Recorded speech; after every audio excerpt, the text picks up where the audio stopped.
제가 오늘부터 주일 설교를 25분에서 30분에 맞추도록 노력합니다. 제가 이제 이번 부흥회 때 큰 걸 배워가지고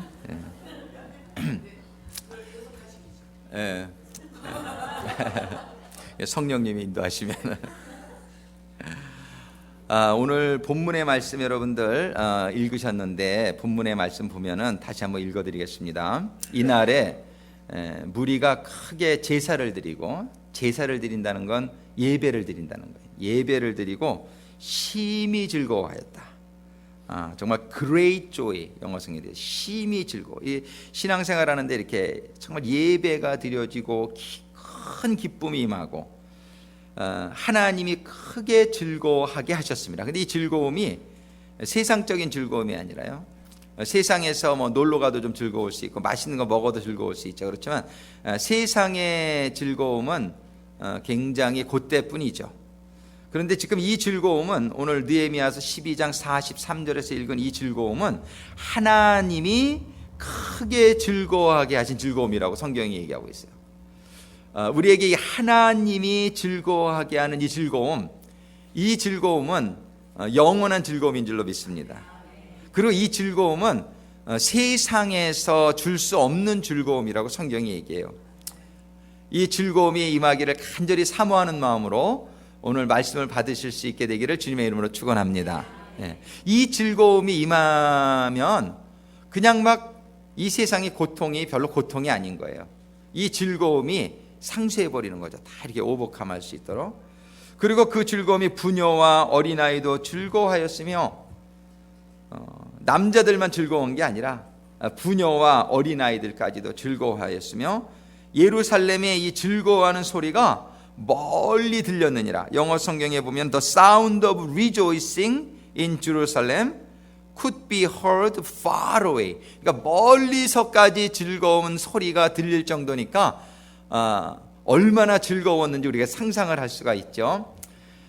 정말 우리 교회 또 우리 가정들, 우리들의 삶의 내용들이 이런 즐거움으로 우리가 가득 찰 수 있게 되기를 정말 소원하는데, 이런 즐거움이 어떻게 임했는지를 우리가 오늘 느헤미야서를 통해서 좀 살펴보게 되기를 원하고요. 이 비결이 깨달아지면서 우리 삶 속에, 우리의 교회에 적용될 수 있게 되기를 간절히 소망합니다. 정말 느헤미야 12장에, 느헤미야가 13장짜리 책인데 12장에 이 어떤 일이, 그 이전에 어떤 일이 있었길래 이렇게 하나님이 즐거워하게 하시는, 영어 성경에 보면 God had given them great joy. 이 joy는 세상이 준 즐거움이 아니라 하나님이 준 즐거움, 이 하나님이 준 즐거움이 저들에게 임하게 되었을까? 이 비결을 우리가 오늘 알아보게 되기를 원하는 것이란 말이에요. 이 비결은 여러분들이 느헤미야서를 이해하시는 분들은 잘 알겠지만은 이 시대는 이스라엘 백성들이 바벨론으로 포로로 잡혀가 있을 때예요. 포로로 잡혀가 있는 중에 그 포로 중에 느헤미야라는 사람이 있었는데, 느헤미야는 거기에서 인정을 받아가지고 왕의 그 술을 올려드리는 술관원으로 쓰임을 받는, 아주 굉장히 어떻게 보면 좀 고위직이에요. 이 직분 중에서. 그러니까 그 사람은 좀 집도 좋고 월급도 많고 어려운 게 없이 살아가고 있는 사람이었을 거예요. 그런데 그 사람이 이렇게 잘 살아가고 있는 가운데에 예루살렘에 다녀온 사람들이 있었어요. 자기 고국이죠. 근데 예루살렘 다녀온 사람에게 여러분들이 그 느헤미야서를 한번 펼 수 있으면 펴시고 같이 한번 보겠는데, 물어봅니다. 1장에 보면은 1장 2절에 나의 한 형제 중 하나니가 두어 사람과 함께 유다에 이르렀기로 내가 그 사로잡힘을 면하고 남아있는 유다 사람과 예루살렘의 형편을 물은즉, 그러니까 고국의 소식을 물어본 거예요. 물어봤더니 그 대답이 느헤미야서 1장 2절의 말씀에 보면은 저희가 내게 이르되, 누구에게 이른 거예요? 느헤미야에게 얘기하는 거예요. 느헤미야에게 뭐라고 그러냐면 사로잡힘을 면하고 남은 자가 그 도에서 큰 환난을 만나고 능력을 받으며 예루살렘 성은 회파되고 성문들은 소화되었다 하는지라. 지금 느헤미야는 지금 잘 먹고 잘 살고 있어요. 바벨론에서. 근데 고향의 사람들이 궁금해서 거기 갔다 온 사람한테 물어봤더니 성벽은 다, the wall, 여기서는 지금 성이 그냥 회파됐다 이렇게 되어 있지만 영어 성경에 보면 the wall이 회파가 된 거예요. 성벽이 회파가 되고 성문이 다 불나가지고서 없으니까는 언제든지 도적들이 그냥 그 예루살렘에 마음대로 쳐들어오는 거예요. 그러니까는 그 예루살렘에 사는 사람들이 큰 환난을 만났다. 큰 환난을 만나고 능력을 지금 당하며 살고 있다. 이런 소식을 전하는 거예요. 지금 예루살렘에 큰 환난을 만나고 능력을 당하는 이유가 어디에 있어요? 성벽이 무너져 내려 있는 것 때문에. 성벽이 다 무너져 회파되어 있고 성문이 불타버린 것에 원인이 있었단 말이에요. 그러니까 느헤미야가 그거를 듣고 참 속상하게 된 거예요. 우리의 동포들인데 느헤미야가 참 조국을 사랑하고 또 동포들을 사랑하고 그들이 잘 살린다고 그래서 마음이 편했을 텐데 자기는 편하게 있는데 보니까 너무나 그 동족들의 상황이 비참한 처지에 있는 거예요. 그때에 그 말을 듣고서 4절, 느헤미야서 1장 4절 한번 같이 보겠습니다. 내가 이 말을 듣고 앉아서 울고 수일 동안 슬퍼하며 하늘의 하나님 앞에 금식하며 기도하여. 이런 느헤미야와 같은 그런 우리 성도들이 우리 교회에 많이 일어나게 되기를 간절히 소망합니다. 여러분들은 아마 하나님 믿고 축복받아서 지금 느헤미야와 같이 별로 걱정이 없이 살고 계신 분들도 있을 거예요. 그러나 지금 우리들의 주변에는 우리 영적으로 보면은 다 하나님의 자녀들이죠. 다 형제들이죠. 예로서 이제 이스라엘 하나님이 쓰신 거지만 정말 성벽이 무너져서 영적으로 성벽이 무너져서 큰 환난을 당하고 능욕을 받는 그런 형제 자매들이 우리 주변에는 많이 있다는 사실을 우리도 깨닫는 가운데에 느헤미야와 같이 슬피 울며 그들을 위해서 기도하며 금식하는 그런 느헤미야와 같은 성도들이 우리들이 다 되어지기를 아버지 하나님께서는 간절히 바라고 계신 줄로 믿습니다. 우리는 느헤미야와 같은 그런 성도들이 필요한 거예요. 이 느헤미야의 한 사람의 이 헌신을 통해서 오늘 본문으로 읽은 12장 43절의 일이 결과되어진 거예요. 이 지금 예루살렘은 그대로 뒀으면 그대로 환난을 당하고 거기에 무슨 즐거움이 있었겠어요? 능욕을 당하고 수치를 당하고 너무나 힘들고 어려운 처지로 그냥 있을 텐데 그 소식을 들은 느헤미야라는 이 한 사람이 내가 가만히 있어서는 안 되겠다라는 생각을 하게 된 거예요. 내가 뭔가를 좀 해야 되겠다라는 생각을 갖게 된 것이에요. 그래서 환난을 당하고 능욕을 당하던 예루살렘이 그저 몇 달 만에 지금 12장 43절에서 묘사하는 것처럼 그 예루살렘의 성벽이 재건이 되어지고 성문이 재건이 되어져 가지고 그 예루살렘 교회에 평안이 오고 기쁨이 오고 하나님이 그걸 축복하셔 가지고 그 예루살렘 성전이 옛날에 막 신음과 고통으로 가득 차 있던 예루살렘 성이 너무나 얼마나 기쁨의 소리가 큰지 멀리서까지 그 웃는 소리가 들리는 그렇게 바뀌는 역사가 일어나게 되었다는 사실입니다. 저는 이 비결을 오늘 잘 우리가 깨달을 수 있게 되기를 바라요. 이 성벽이 얼마나 중요한지를 우리가 먼저 알게 되죠. 이번에 유럽 여행을 하면서도 기억에 남는 게 뭐냐 그러면 무너진 벽밖에 별로 기억이 안 남는 것 같아요. 그 로마에 가서 제일 많이 본 게 성벽이에요. 성벽. 로마가 옛날에 전 세계를 다스렸던 나라잖아요. 그만큼 그 성벽도 엄청나더라고요. 그러니까 성벽이 있기 때문에 로마라는 도시가 외부의 침략으로부터 보호받을 수 있었다는 건 당연한 얘기죠. 중국도 막 강성하게 될 때 쌓은 게 뭐예요? 만리장성이잖아요. 이 만리장성이 얼마나 두껍고 막 크고 다른 건 다 무너져도요. 집도 없어지고 다 없어져도 남는 게 뭐냐면 성벽이라는 사실은 성벽은 그렇게 아주 든든하게 세워야만 됐던 거라는, 성벽이 몇천 년을 지나서도 아직도 남아있는 거란 말이에요. 그러니까 성벽은 그 성 안의 사람들을 보호하는 데 있어서 가장 중요한 그러한 시설인 것을 우리가 알게 됩니다. 근데 우리 신앙생활에도 성벽이 있다라는 것을 느헤미야서는 얘기해 주는 거예요.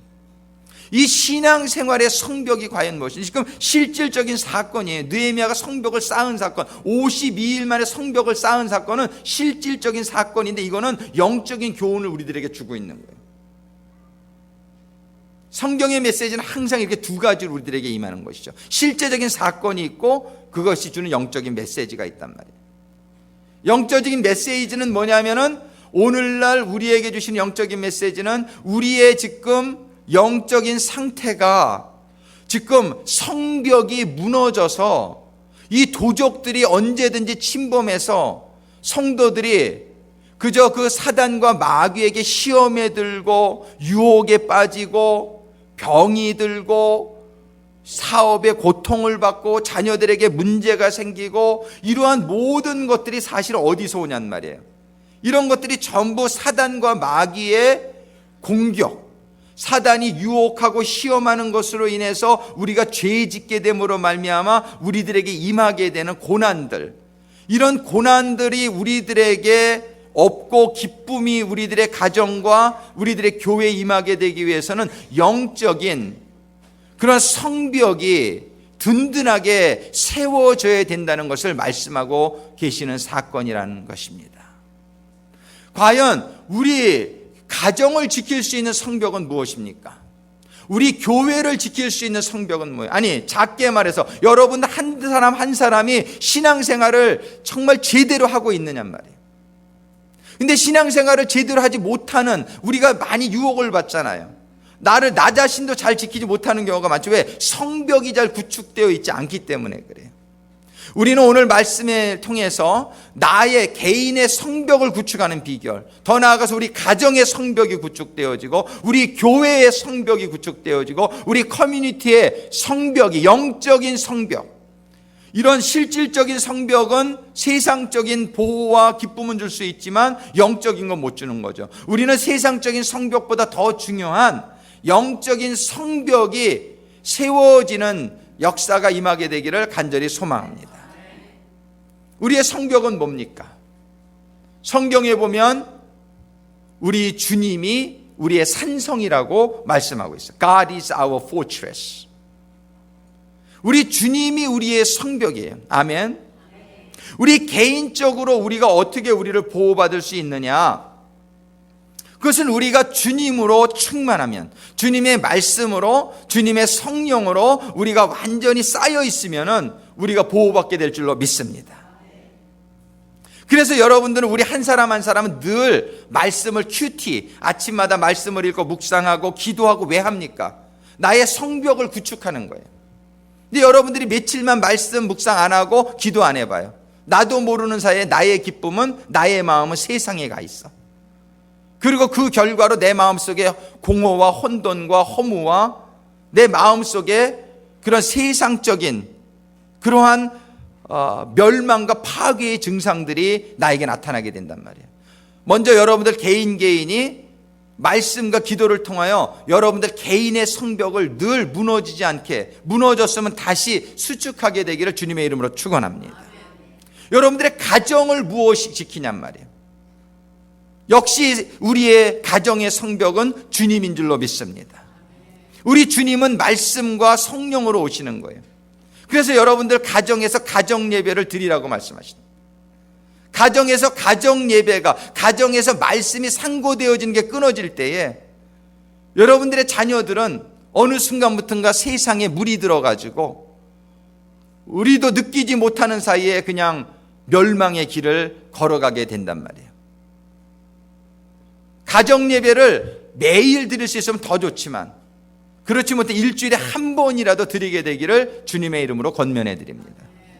일주일에 한 번이라도, 2번 할 수 있으면 더 좋고, 가정 예배를 통해서 여러분들의 가정에서 말씀이 나뉘어지고, 여러분들의 가정에서 기도가 다시 회복이 되어지고, 서로를 위해서 기도해주고 말씀으로 권면해주고, 아버지나 엄마, 부모님은 제사장의 그런 역할이라는 것을 인식하시는 가운데 여러분들의 가정에서 그런 예배가 드려지면서 예배 가운데 말씀이 임하고 성령이 임하실 때에 여러분들의 가정은 성벽이 구축되어진다는 사실을 잊지 않게 되기를 주님의 이름으로 축원합니다.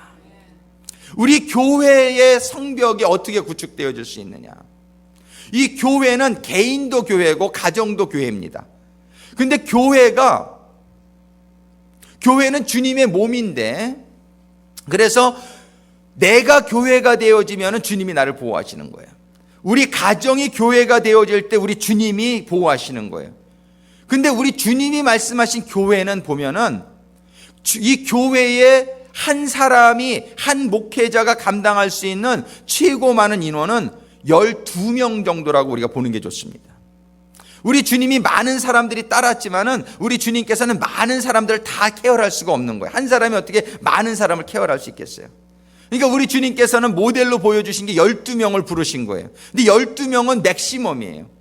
우리들은 아마, 저는 12명도 참 힘든 것 같아요, 사람들은. 근데 하여튼 12명이 맥시멈이에요. 그럼 우리 교회는 예를 들어서 100명이 넘는데 우리가 어떻게 한 목사가 다 100명 여러분들을 케어할 수 있느냐 말이에요. 그렇게 못한단 말이에요.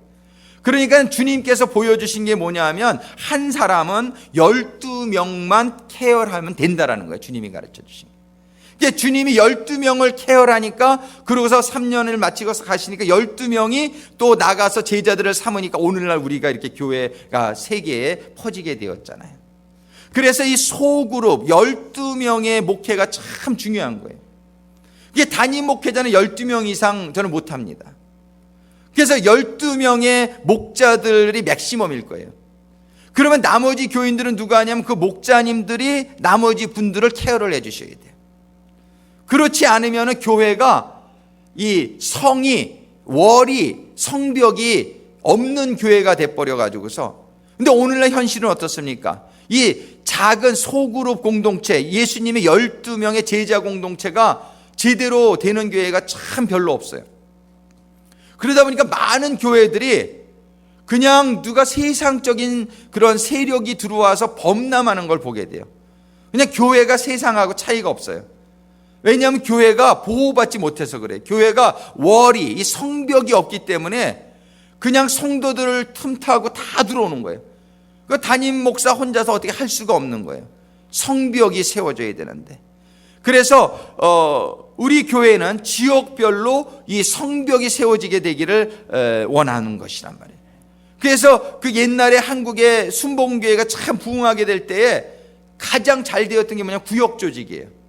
담임 목사님이 12명의 그런 어떤 지역장을 갖다가 잘 케어하시고, 지역장들은 또 조장들을 케어하고, 조장들이 구역장들을 케어하고, 구역장들이 성도님들을 케어해서 수십만 명이 돼도 케어이 되는 거예요. 옛날에 온누리 교회가 한 10만 명 가까이 되는데 하용조 목사님이 그런 말씀 하시더라고요. 저는 12명만 목회합니다, 그러시더라고요. 교회가 10만 명이 넘어도 저는 12명밖에는 못합니다. 이게 맥시멈입니다. 그 12명의 지도자들만 하는 거예요. 그럼 12명들이 나머지 또 이렇게 하고, 그렇게 이게 성경의 원리가 그렇습니다. 근데 교회에서 이 공동체, 지역 공동체가 형성이 안 돼 있으면은 성도님들은 그냥 공격받는 거예요. 성벽이 없는 거하고 똑같은 거예요. 이 느헤미야가 성벽을 구축하게 되었을 때 온 그 기쁨이 우리 교회에서는 어느 교회나 다 마치 성경의 원리는 동일한 것이죠. 우리 교회를 비롯한 모든 교회들 가운데에 이 소그룹, 우리 교회에서는 가족 공동체라고 그거를 부르는데, 가족 공동체가 반드시, 이 가족 공동체는 아주 반드시 이건 재건되어져야 되는 거예요. 이 가족 공동체가 이게 형성이 되지 않으면은 그 교회는 사단과 마귀의 공격에 막아낼 수 있는 방법이 없는 거예요. 성벽이 없는 거하고 똑같아요. 그래서 저는 우리 교회 목자님들에게 다시 한번 여러분들의 재헌신을 촉구하는 바입니다. 그래서 오늘 이 성벽을 그럼 어떻게 건축하느냐를 느헤미야서는 자세히 설명해 주고 있어요. 오늘 목자님들은 이걸 잘 들으시고, 또 목자님들 뿐만이 아니라 우리 주님께서는 너희들은 가서 제자를 삼으라라는 이 주님의 지상 대명령은 모든 교인들에게 주신 거예요. 그래서 결론 부분으로 말씀드리지만 이제 몇 주 안으로 매주 토요일 날마다 목자 교육을 할 거예요. 근데 이거는 우리 교회에 병사 입대하신 분은 누구나 들어올 수 있습니다. 그래서 이 목자 교육을 받으시기를 원하시는 분은 누구나 들어오실 수 있어요. 병사 입대만 하셨으면. 그래가지고 목자 교육을 받으시고 그 다음에 부목자 되시고 그 다음에 목자 되시고 이걸 꿈으로 여러분들이 가지시게 되기를 바라요. 여러분들이 이 목자가 되는 것, 제자를 삼는 것은 주님의 지상 대명령이에요. 여러분들이 아무리 교회에서 생활을 해도 제자 삼는 사역을 안 하면 여러분들은 주님의 지상 대명령을 정면으로 부정하고 있는 거예요. 여러분들이 수행하지 못하고 있는 거예요. 너 뭐 하다 왔니 주님이? 내가 너를 가서 모든 족속으로 제자 삼으라 그랬는데 뭐 하다 왔니? 그러면은 여러분들이 할 말이 없으면은 여러분들은 주님이 준 가장 큰 계명을 어긴 사람이 돼서 어떻게 될지 모르겠어요. 주님의 명령을 어기는 사람이 어떻게 주님에게 칭찬을 들을 수 있겠으며 정말 주님을 따르는 사람이라고 말할 수 있느냐 말이에요. 우리가 크리스찬이려면은 크리스찬은 크라이스트 팔로워예요. 여러분들이 정말 분명히 알아야 될 것은 예수님을 따라가야 예수님 있는 데 갑니다. 제자 삼지 않는 성도의 생활은 예수님을 따르지 못하는 삶이요 예수님 계신 곳에 가지 못할 확률이 99%입니다. 저는 그렇게 봅니다. 예수님을 따라가지 않는데 어떻게 예수님 계신 곳에 갑니까? 예수님 따라가야 예수님 계신 곳에 가는 거예요. 여러분들 지금 제가 드린 말씀 아주 명심할 수 있게 되기를 바라요. 믿음은 행함이 없는 믿음은 죽은 믿음이라 그랬어요. 내가 생각으로 믿는다고 해서 믿는 게 아닙니다. 내가 삶 속에서 예수님이 주신 명령에 순종하는 역사가 나타나야 행함이 나타날 때에 그 믿음이 인정받는단 말이에요. 그게 수많은 사람들이 주여 주여 하는데 주님이 내가 너를 모른다라고 그랬어요. 왜 모르냐 말이에요. 관계가 없으니까 모르는 거예요. 내가 나의 말을 따른 적이 없는데 내가 너랑 상관이 없다는 관계가 없어요. 몰라요. 우리는 이 제자 공동체를 꾸려나가는 것은 너무나 중요한 사실이라는 것을, 그래서 우리 교회의 성벽을 구축하는 일이기도 하지만 그거 이전에 여러분들 한 사람 한 사람의 구원과 직결되는 일이에요. 하나님이 주신 최대의 명령을, 주님이 주신 최대의 명령을 내가 수행하지 않으면서 내가 나중에 주님 앞에 가서 주님 믿었는데요, 너는 마음으로는 믿었는지 모르지만 생활 속에서 전혀 행함이 나타나지 않았으므로 너의 믿음은 죽은 믿음이었다. 이런 소리를 들을 수밖에 없는 사람이 얼마나 많을지 몰라요. 자, 우리가 경각심을 갖게 되기를 주님의 이름으로 축원합니다.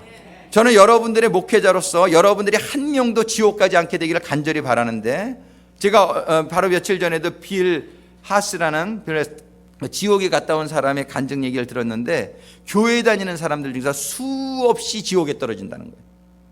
지옥에 갔을 때 보니까 교회 다니는 사람 중에 얘기하는 거예요. 천국 가는 사람은 아주 한 명, 가끔 한 명씩. 그리고 수많은 사람들이 지옥에 떨어진다는 거예요. 이거는 그 비라스라는 사람의 간증을 한번 들어보시면은 여러분들이 너무 아주 리얼하게 들으실 수 있을 거예요. 지옥 간증은 많이 있지만, 그러니까 우리들이 지금 이거를, 이 세상은, 이 사단마귀는 그래 교회도 다녀라, 뭐 어떻게 해라, 다 해라. 근데 제자는 못 삼게 만드는 거예요. 그것만 못하게. 이게 하나님의 아주 중요한 거, 말씀 못 보게 하고 기도 못하게 하고, 그리고 하나님 주님이 주신 가장 큰 명령은 아주 저리가 있어요. 어디 성경에 그런 말이 있냔 말이에요. 그런데 요즘 세대의 크리스찬 라이프라는 거는 주일날 교회 한 번 가면 크리스찬이야. No way.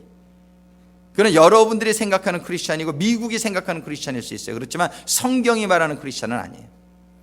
성경이 말하는 크리스찬은 자기 자신을 부인하고 자기의 십자가를 지고 예수님이 가신 길을 따르는 사람이 예수님의 제자요, 예수님이 계신 곳에 가게 될 사람인 줄로 믿습니다.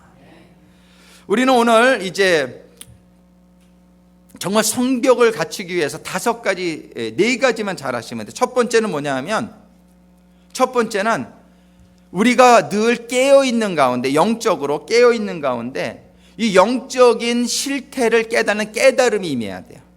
지금 나의 영적인 실태가 어떤가, 우리 아이들의 영적인 실태가 어떤가, 우리 성도들의 영적인 실태가 어떤가, 이 영적인 깨달음이 임해야 돼요. 그럼 어떻게 물어봐야 되겠죠. 갔다 온 사람한테, 이 느헤미야처럼 여러분들이 영적인 실태를 주님께 물어보는 가운데에 여러분들 자신과 영적인 여러분들의 가정과 자녀와 우리 교회의 영적인 실태가 깨달아지게 되기를 주님의 이름으로 축원합니다. 이 깨달음이 첫 번째입니다. recognition. 그 다음에 두 번째는 뭐냐면 이게 깨달아졌으면은 그거를 위해서 기도할 수 있어야 돼요. 개선되어질 수 있도록. 정말 우리 교회의 영적인 실태, 여러분들의 영적인 실태가 깨달아지면은 그것이 개선되어질 수 있도록 느헤미야처럼 금식하면서 기도할 수 있게 되기를 주님의 이름으로 축원합니다. 기도를 하면은 주님께서는 어떻게 돼요? 반드시 응답하시죠. 반드시 응답하세요. 25분 됐습니다. 제가 5분 안에 정리합니다. 그러면은 기도한 다음에는 하나님이 응답을 주신단 말이에요. 이 느헤미야서를 여러분들이 가만히 읽어본, 저희가 자세히 읽어본 적이 있기 때문에 많은 분들이 기억하시겠지만 오늘은 그냥 시간이 없어서 그 줄거리만 나갑니다. 그러면은 이제 기도했을 때 응답을 받아서 어떻게 길을 열어주세요, 하나님이. 그 왕을 통해서 그걸 가게 하죠. 그러면 세 번째 단계는 뭐냐면 순종이에요. 한번 세 단계 따라가겠습니다. 첫 번째 깨달음, 기도, 순종. 예, 이 세 가지 단계까지가 중요해요. 근데 순종을 해서 나가는데 그게 쉽지가 않았어요. 여러분들이 순종해서 다 목자직도 맡아가 했는데 쉽지가 않았죠. 참 쉽지가 않잖아요. 사도 바울도 순종해서 이방인을 위한 선교사로 나갔는데 돌에 막 죽도록 맞고 난파를 당하고 막 그냥 감옥에 갇히고, 그죠?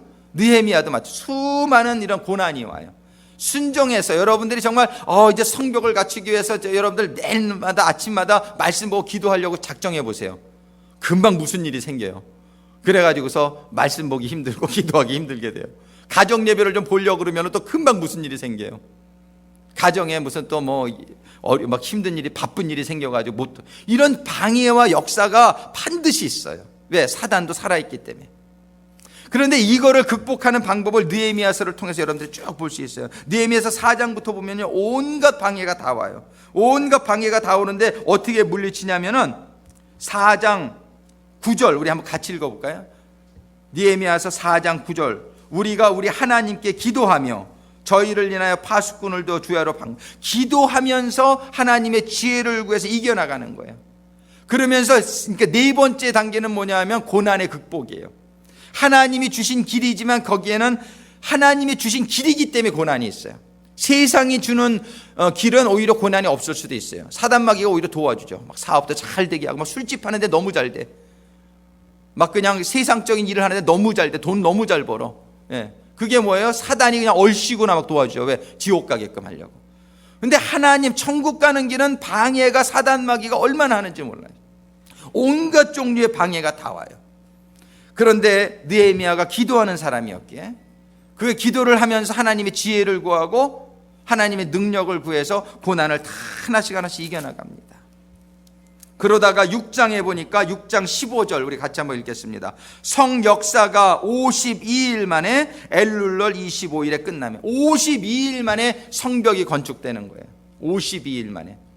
우리도 52일만 열심히 하면 우리 교회의 가족 공동체가 든든하게 세워지지 않을까 생각합니다.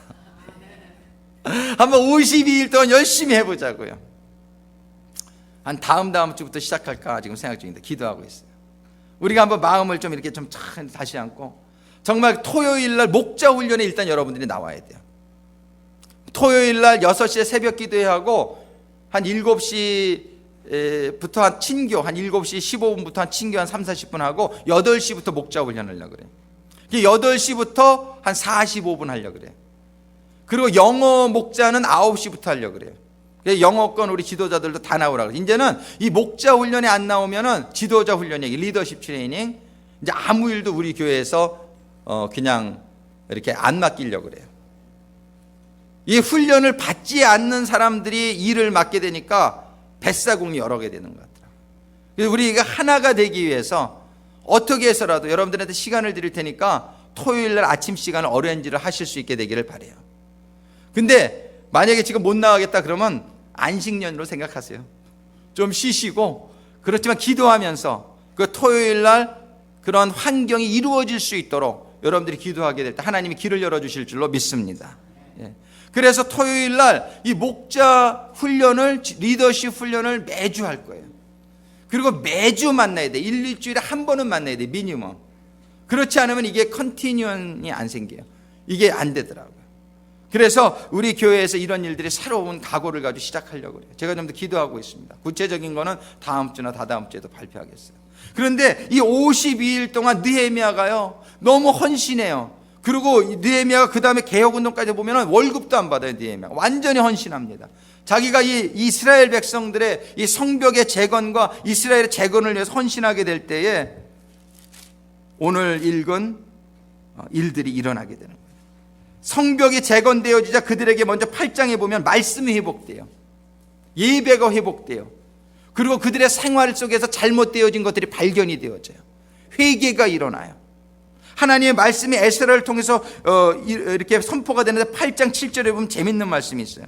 8장 7절 예레미야서 요 절만 읽고 봅니다. 예수아와 바니아와 세레바와 쭉, 그래서 레위 사람들이 끝부분에 레위 사람들이 다 그 처소에 섰는 백성에게 율법을 깨닫게 하는데, 레위 사람들이라는 건 제사장들이에요. 다 그 처소에 섰는 백성에게 율법을 깨닫게 한다는 건 뭐냐면, 이 에스라는 전체 예배에서 말씀을 선포했는데 다 이해하지를 못한단 말이에요. 그러니까 각 처소에서, 그러니까 목자들이에요. 레위 사람의 역할. 그 목자들이 그 처소에서 백성들의 율법을 깨닫게 하는데, 그걸 깨닫게 해주자 그들이 율법을 듣고 다 우는지라. 우리 공동체에서 말씀이 설명되어지는 시간이 되어야 돼요. 여러분들 다른 교재 절대 못 씁니다. 이제 우리 교회 공동체에서는 주일날 선포된 말씀을 사용하셔야 돼요.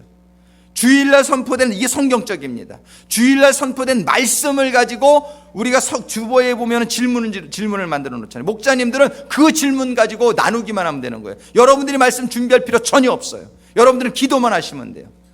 그 공동체 시간에 절대 다른 교재 이제 못 씁니다. 제가 아주 이걸 보면서 원리를 발견했어요. 에스라가 말씀을 선포하고 제사 레위 지파들이 그 말씀을 각 처소에서 자기네 그룹에게 설명한 거예요. 그 말씀이 그들에게 깨달아지게 되자 그들이 은혜를 받고, 주일날 한번 설교 들었다고 해서 여러분들 다 깨달아지지 못한단 말이에요. 여러분들 공동체에서 이 말씀이 나누어지게 되기를 주님의 이름으로 축원합니다. 그래야 교회가 한 배가 되는 거예요. 그래야 그 말씀이 깊이 깨달아지고 거기에서 하나님의 은혜가 임하고, 그러는 가운데에 거기에서 회개가 일어나고, 잃어버렸던 절기가 회복이 되고, 잃어버렸던, 여기에 보면 11조가 회복이 되는 말씀이 있어요. 잃어버렸던 헌금 생활이 회복이 되고, 잃어버렸던 하나님의 백성으로서의 의무들이 회복이 되어지는 역사가 일어나는 거예요. 그러게 될 때 오늘 12장의 사건이 일어난 것입니다. 우리 12장 43절 같이 읽고 우리 같이 기도하는 시간 갖기를 원합니다. 오늘 본문의 말씀인데 12장 43절 같이 읽습니다. 이날에 무리가 크게 제사를 드리고 심히 즐거워하였으니 이는 하나님이 크게 즐거워하게 하셨습니다. 부녀와 어린아이도 즐거워하였으므로 예루살렘에 즐거워하는 소리가 멀리 들렸느니라. 같이 기도하시겠습니다. 우리 반주자님 음악 줍니다. 오늘 주신 말씀을 우리가 생각해 보겠어요. 예루살렘 성전에 예루살렘의 성벽이 무너져 내렸던 것처럼 우리들의 성벽도 무너져 있지는 않습니까? 우리 개인의 성벽, 우리 가정의 영적인 성벽, 그리고 우리 교회의 영적인 성벽들이 다시 재건되어지기를 원합니다. 아버지 하나님, 은혜를 베풀어 주시옵소서. 아버지 하나님, 우리 성도들의 개인적인 성벽이 말씀과 기도를 통하여 다시 재건되게 도와주시옵소서. 아버지 하나님, 우리 가정들의 성벽이 가정에서 예배가 회복되어지는 가운데, 가정에서 부모님을 중심으로 해서 말씀과 기도가 회복되어지는 가운데 가정이 영적인 성벽을 재건할 수 있도록 아버지 하나님 은혜를 베풀어 주시옵소서. 아버지 하나님, 우리 교회에, 아버지 하나님, 우리 교회, 우리 구세군 올레이션스 교회에 각 지역마다 구성되어져 있는 공동체에 아버지 하나님이 공동체의 예배가, 공동체의 모임이 아버지 하나님 회복되어지고, 모임 때마다 아버지 하나님의 주시는 말씀이 설명되어지고, 말씀이 묵상되어지고, 말씀을 붙들고 같이 기도하는 가운데에 아버지 하나님 공동체들에게 말씀과 기도의 성벽이, 우리 주님의 교회의 성벽이 재건되어질 수 있도록 아버지 하나님 은혜를 베풀어 주시옵소서. 아버지 하나님 은혜를 베풀어 주시옵소서. 우리 교회가 성벽을 구축하게 됨으로 말미암아 멀리서까지 들릴 만한 즐거움이 넘치는 우리 교회, 즐거움이 넘치는 우리 가정들, 즐거움이 넘치는 우리 개인이 될 수 있도록 아버지 하나님 축복하여 주시옵소서.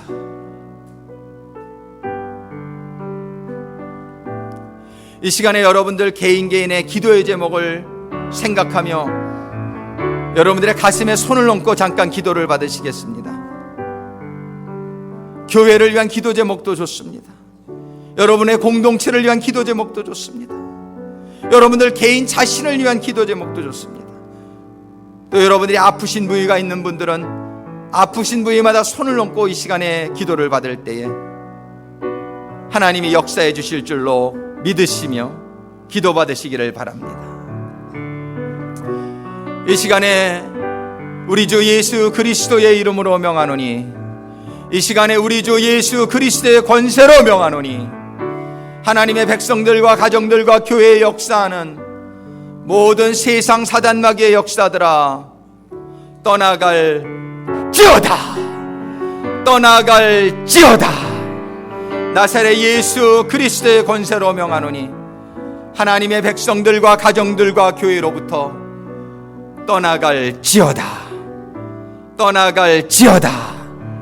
주님, 이 시간에 아프신 곳에 손을 얹고 기도하는 성도님들마다 주님 회복과 치유의 능력을 임하여 주시옵소서. 우리 주님의 치유와 회복의 능력이 아픈 부위마다 손을 얹고 기도받는 성도님들에게 이 시간에 역사하여 주시옵소서. 치유하여 주시옵소서. 기도의 제목을 생각하며 가슴에 손을 얹고 기도받는 성도님들에게 주님 역사하셔서 사업의 문제가 해결받게 주님 역사하여 주시옵소서. 가정의 어려움들이 해결받게 주님 역사하여 주시옵소서. 자녀들의 문제가 어려움이 해결받도록 주님 역사하여 주시옵소서. 사역의 어려움들을 놓고 기도받는 성도님들 주님 축복하여 주셔서 저들의 사역에 형통의 축복이 임하게 주님 역사하여 주시옵소서. 주님 함께하여 주시옵소서. 저희들의 영원한 산성이 성벽이 되어 주시옵소서. 예수님의 이름으로 간구